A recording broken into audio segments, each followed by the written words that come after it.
नमस्कार, मी सतीश मुळे, KTVच्या कोकण वार्तामध्ये आपलं मनापासून स्वागत। पाहूया ठळक घडामोडी। आश्वासन देऊनही राज्य शासनाने सुक्तनकर समिती गठीत करणे दुर्दैवी। कार्यालयात बसण्यापेक्षा नाणारला जाऊन जनतेची मते जाणून घ्या, म्हाडा अध्यक्ष उदय सामंत यांचे प्रतिपादन। हायवे रोखून धरणे, पोलिसांवर हल्ला करणे व गाड्या जाळणे ही लोकशाही नाही। लोटे प्रकरणातील सर्वच आरोपींविरुद्ध कडक कारवाई केली जाणारच, पोलीस अधीक्षक डॉक्टर प्रवीण मुंडे यांनी दिला इशारा। आणि रत्नागिरी तालुक्यातील मिर्यावासियांच्या समस्यांची शिवसेना पक्षप्रमुख उद्धव ठाकरे यांनी घेतली दखल, प्रश्न मार्गी लावण्याचे दिले आश्वासन। बातम्या विस्ताराने पाहण्यापूर्वी घेऊया एक छोटीशी विश्रांती। समंदर की गोद में पला है तू, अंगड़ाई लेते ही लहरें शुरू। आज यौवन की मस्ती छोड़, ले चलता हूं तुझे एक नए मोड़। आजा तुझे मां पुकारे अब, छेड़ देते हैं बीच से कुछ शरारत हंसी। गले लगा ले उसे ए फकीर, इंतजार कर रहा है तेरा तो। चल दे देते हैं उसे फसल की खूबसूरती तो। आजा तुझे मां पुकारे अब, मीलों आगे चलना है हमें। सिर्फ फसल नहीं, तेरे स्पर्श की चाह में बैठे हैं शहरों में भी कहीं। उनके मुख पे भी लानी है मुस्कान, उन्हें भी देनी है एक नई पहचान। आजा तुझे मां पुकारे अब। फिनोलेक्स पाइप्स पहुंचाए पानी को अपनी मां के पास। विश्रांतीनंतर आपलं पुन्हा एकदा स्वागत। बातम्या पाहूया विस्तारानं। मुख्यमंत्री नामदार देवेंद्र फडणवीस व उद्योगमंत्री नामदार सुभाष देसाई यांनी जनतेला विश्वासात घेतल्याशिवाय नाणार रिफायनी होणार नाही असे आश्वासन देऊनही राज्य शासनाने सुक्तनकर समिती गठीत करणे दुर्दैवी असल्याचे प्रतिपादन म्हाडा अध्यक्ष आमदार उदय सामंत यांनी केले आहे। या विभागाचे खासदार विनायक राऊत साहेब, त्यांच्या मतदारसंघामध्ये हा रिफायनरीचा घाट घातला जातोय ते राजन साळवी साहेब, मी स्वतः, वैभव नाईक आणि सदानंद चव्हाण हे आम्ही शिवसेनेचे सगळे लोकप्रतिनिधी या समितीसमोर जाणार आहोत आणि त्यांना सांगणार आहोत की महाराष्ट्र राज्याच्या मुख्यमंत्र्यांनी सभागृहामध्ये सांगितलेलं आहे की ह्या प्रकल्पाला मी स्थगिती दिलेली आहे, या संपूर्ण जमिनीचं ॲक्विजिशन आहे ते मी थांबवलेलं आहे। असं असताना कोणाच्या अधिकाराच्या आग्रहापोटी तुम्ही जर इथे येत असाल तर ते फार चुकीचं आहे। रत्नागिरी येथील शासकीय विश्रामगृह येथे आयोजित पत्रकार परिषदेत बोलताना सुक्तनकर समितीने जिल्हाधिकारी कार्यालयात बसून बैठक घेण्यापेक्षा नाणारला जाऊन प्रकल्पग्रस्तांशी चर्चा करावी असे उदय सामंत म्हणाले। तुम्हाला जर जनतेची भूमिकाच बघायची असेल तर तुम्ही नाणारला आलं पाहिजे आणि ते आश्वासन मुख्यमंत्र्यांनी दिलेलं होतं। जर रिफायनरी पाहिजे की नाही हे खरंच आजमावायचं असेल तर सुक्तनकर समितीने इथं बसण्यापेक्षा, जिल्हाधिकारी कार्यालयामध्ये 144 कलम लावून बसण्यापेक्षा जर ते नाणारला आले आणि जनतेशी संवाद साधला तर त्यांना रिफायनरी हवी की नको हा अहवाल मिळेल आणि तो वस्तुनिष्ठ अहवाल त्यांनी शासनाकडे पाठवावा। शिवसेना पक्षप्रमुख उद्धव ठाकरे यांनी मातोश्रीवर बोलावून रत्नागिरी तालुक्यातील मिर्या ग्रामस्थांचे म्हणणे ऐकून घेतले आणि त्यांना न्याय देण्याची ग्वाही दिली असल्याचे आमदार उदय सामंत यांनी सांगितले। अशा आंदोलनकर्त्यांवर 353 कलम जे लावलेला आहे हे मागे घेण्याची विनंती आम्ही मुख्यमंत्री महोदयांना केलेली आहे। सगळ्यात महत्त्वाची बाब म्हणजे उद्धव ठाकरे साहेबांनी देखील याच्यामध्ये पुढाकार घेतलेला आहे। उद्धव ठाकरे साहेबांनी देखील मिरावासियांना असा शब्द दिला आहे की कुठच्याही परिस्थितीमध्ये शिवसेना ही मिरावासियांच्या मागे उभी आहे। त्याच्यामुळं ज्या काही मिरावासियांवर अडचणी येतील त्यांना सामोरं जात असताना त्यांच्याबरोबर शिवसेना ही 100% असेल। सर, एवढे दिवस हा प्रश्न असताना मिरावासियांना मातोश्रीवर का जावं लागलं? नाही, मातोश्रीवर जावं लागलं ह्या वेगळ्या प्रसंगामुळे जावं लागलं। बंधाऱ्यामुळं किंवा बंधाऱ्याच्या विकास कामांमुळे नुसतं जावं लागलं नाही। तिथं जो काही प्रसंग घडला आणि प्रशासन, शासन आणि लोक यांच्यामध्ये जो काही गैरसमज निर्माण झाला त्याच्यासाठी उद्धव ठाकरे साहेबांनी बोलवलं आणि हे तर माझं म्हणणं कौतुकास्पद आहे। एखाद्या माझ्या मतदारसंघामध्ये किंवा रत्नागिरी जिल्ह्याच्या टोकाला कुठेतरी आंदोलन होतं आणि त्याची दखल एका पक्षाचे पक्षप्रमुख घेतात, याच्यासारखं दुसरं भाग्य काय आहे?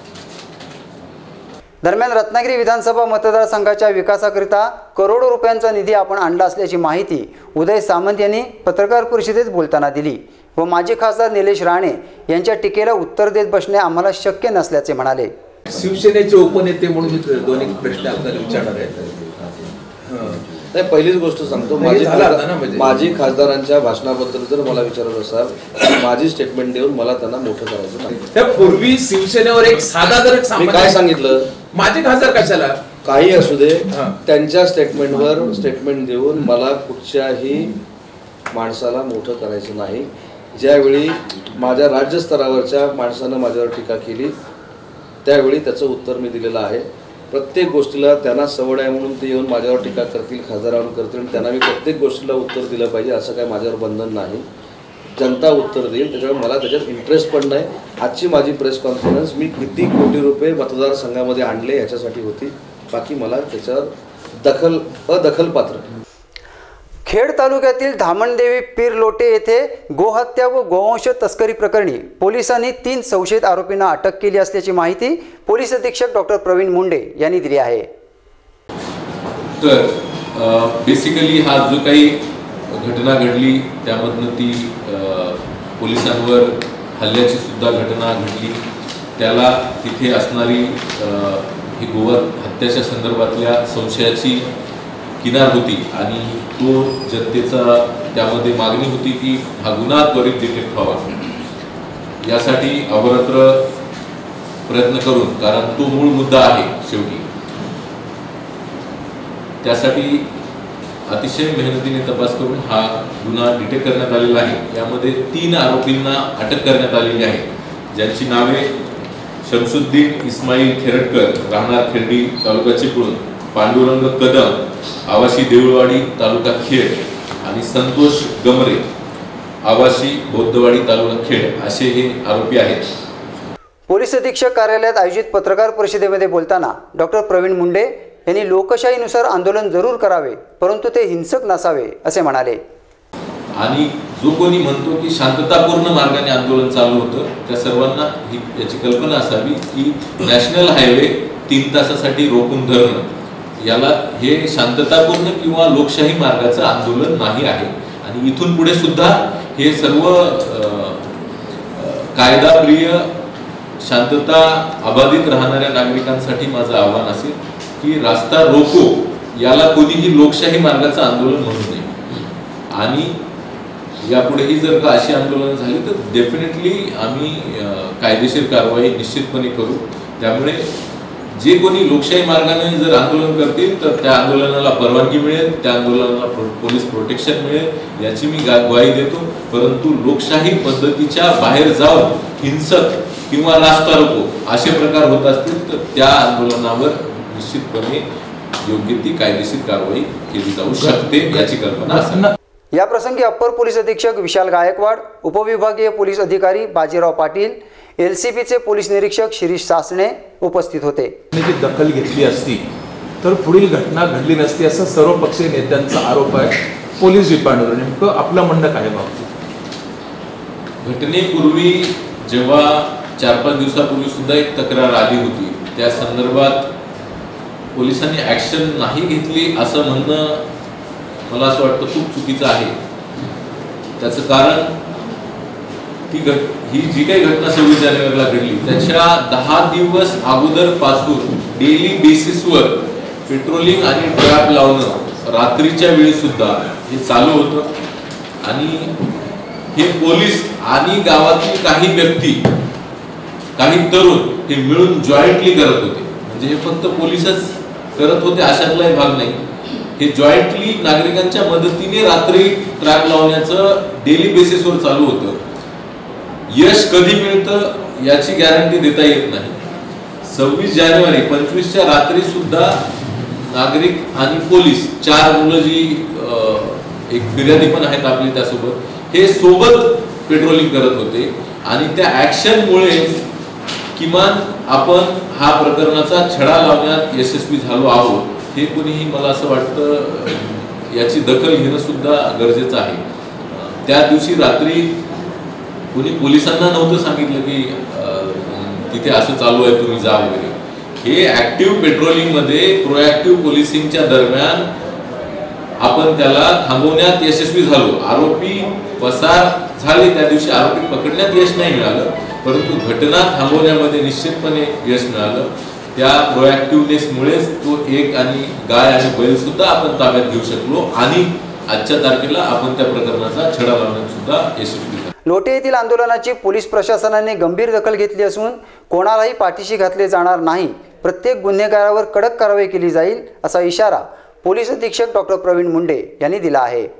आणि सर्व नागरिकांना जिल्ह्यातील आव्हान असेल की अशा प्रकारच्या घटना जर निदर्शनास येत असतील तर त्यांनी त्या तात्काळ निदर्शनास आणून द्याव्यात. त्याचप्रमाणे या संदर्भातील कायद्याची आपल्या सर्वांना माहिती आहे, गोवंश हत्या बंदीच्या संदर्भातील.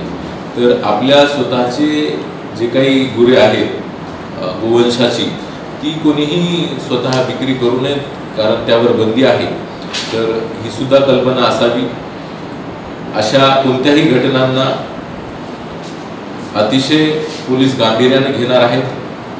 यापुढे सुद्धा काहीही अशी गोष्ट निदर्शनास आली तर ती निश्चितपणे लोकल पोलीस स्टेशन किंवा माझ्यापर्यंत थेट वरिष्ठ अधिकाऱ्यांपर्यंत ती जर का खाली ॲक्शन होत नाही असं कधी निदर्शनास आलं असं तर ते सुद्धा आमच्या तात्काळ निदर्शनास आणून द्यावे.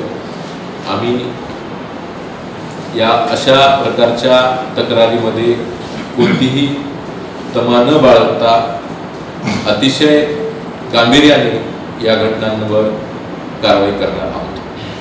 दरम्यान पोलिसांनी कायद्यानुसारच कारवाई केली असल्याने पोलीस दोषी आहेत असे म्हणणे चुकीचे आहे, कारण पोलिसांनी जाणून बुजून लाठीचार्ज केलेला नाही असे पोलीस अधीक्षक डॉक्टर प्रवीण मुंडे पत्रकारांजवळ बोलताना म्हणाले. हे असताना जी प्राथमिक माहिती माझ्याकडे आहे त्यांच्या चर्चेअंती मिळालेली, ते लाठीकाठी ढाल या तो रुटीन भाग आहे आमचा. त्याच्यासह तिथे गेले असता लोकांना असं वाटलं होतं की त्या पोलीस धावून आलेले आहेत अंगावर आणि सुरुवातीला त्यांनी लाठीचार्ज केलेला नाही आहे. त्यांच्या म्हणण्यानुसार जी माहिती आम्हाला मिळालेली आहे की लोक धावून आले काही अंगावर आणि 1-2 दगड आले, त्यानंतर तो सेल्फ डिफेन्समध्ये झालेला लाठीचार्ज आहे. लाठीचार्ज झाला म्हणायला कोण्याही व्यक्तीचा हातपाय तुटलेला नाही की कोणाला काही मोठी इजा झालेली नाही आहे. आणि 5 लोकांसह 400च्या मॉबवर कोणीही लाठीचार्ज करत नाही असं मला वाटतं, कोणताही जो अधिकारी एक्सपिरियन्स्ड अधिकारी आहे. त्यामुळे लाठीचार्ज जाणून बुजून केला असं म्हणणं हे अयोग्य आहे असं माझं मत आहे. चिन्मय कॅरम क्लब आयोजित कैलासवासी राहुल शेटे चषक लकी जोडी स्पर्धेचे उद्घाटन रियाज काजी व ओम पारकर यांच्या हस्ते करण्यात आले.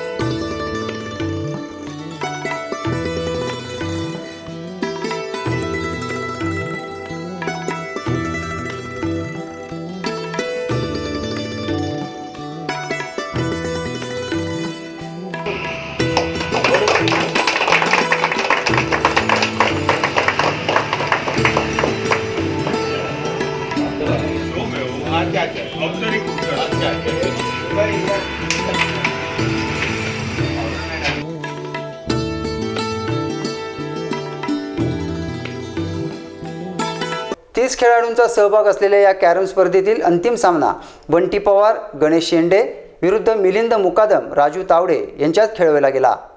विजेता उपविजेता जोडीला क्रीडा शिक्षक विनोद मयेकर, रविशेठ घोसाळकर आदी मान्यवरांच्या हस्ते बक्षीस देऊन गौरविण्यात आले.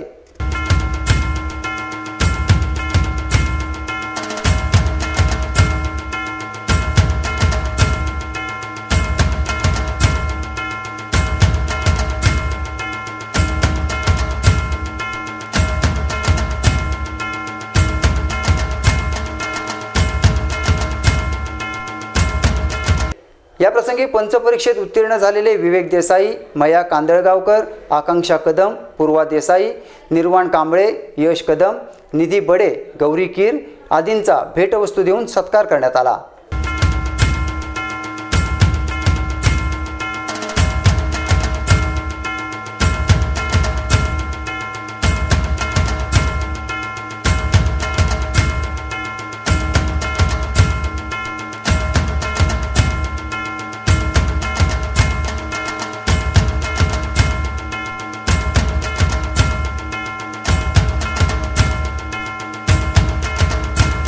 या स्पर्धेला सुधीर मांडवकर, दिनेश पारकर, अनिकेत भारती, अतुल बडे, रमाकांत केळकर, राज घाडीगावकर, प्रशांत परब, स्वप्नील ठाकरे व अभिजित नागवेकर यांचे सहकार्य लाभले, तर शैलेश कीर, अभिजित बेर्डे, सुहास माइंडकर, अभिजित जांभेकर, समीर खोत, भाऊ गांगण, विजय कोळेकर, विजय दामले, प्रवीण पाटील, राजू साळवी, मंगेश कवितके, स्वानंद नाखरेकर, मनाली लिंगायत आदी उपस्थित होते. कार्यक्रमाचे सूत्रसंचालन मिलिंद वांगणकर यांनी केले. शेवटी पुन्हा एक नजर ठळक घडामोडींवर.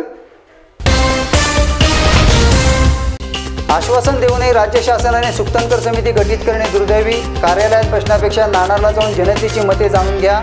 माढा अध्यक्ष उदय सामंत यांचे प्रतिपादन. हायवे रोखून धरणे, पोलिसांवर हल्ला करणे व गाड्या जाळणे ही लोकशाही नाही. लोटे प्रकरणातील सर्वच आरोपींविरुद्ध कडक कारवाई केली जाणारच. पोलीस अधीक्षक डॉक्टर प्रवीण मुंडे यांनी दिला इशारा. आणि रत्नागिरी तालुक्यातील मेरियावासियांच्या समस्यांची शिवसेना पक्षप्रमुख उद्धव ठाकरे यांनी घेतली दखल. प्रश्न मार्गी लावण्याचे दिले आश्वासन. याबरोबरच हे बातमीपत्र संपलं. नमस्कार.